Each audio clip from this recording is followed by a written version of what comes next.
पुणे शहराला काल मुसळधार पावसानं झोडपलं। अनेक भागात पाणी साचलं होतं। शहरात दुपारनंतर मुसळधार पावसाला सुरुवात झाली।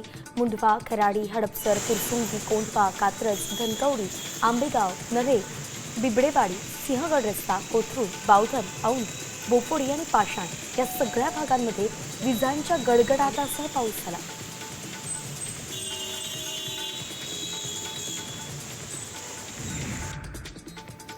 पुणे शहराला पाणीपुरवठा करणाऱ्या खडकवासला प्रकल्पातील 4 धरणांच्या पाणलोट क्षेत्रात गेल्या 2 दिवसांपासून चांगला पाऊस होतोय आणि त्यामुळे सद्यस्थितीत खडकवासला प्रकल्पात 5.20 टीएमसी इतका पाणीसाठा आहे। गेल्या वर्षी या दरम्यान धरणात 3.94 टीएमसी इतका पाणीसाठा होता।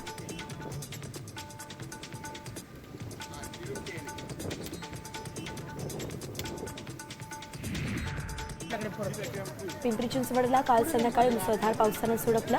पावसामुळे शहरातल्या चरोली या इथल्या पठारेमाळा परिसरात 3 ते 4 गाड्या वाहून गेल्या। अग्निशमन दलानं 3 गाड्या पाण्याबाहेर काढल्या। सुदैवानं यात कुठलीही जीवितहानी झाली नाही।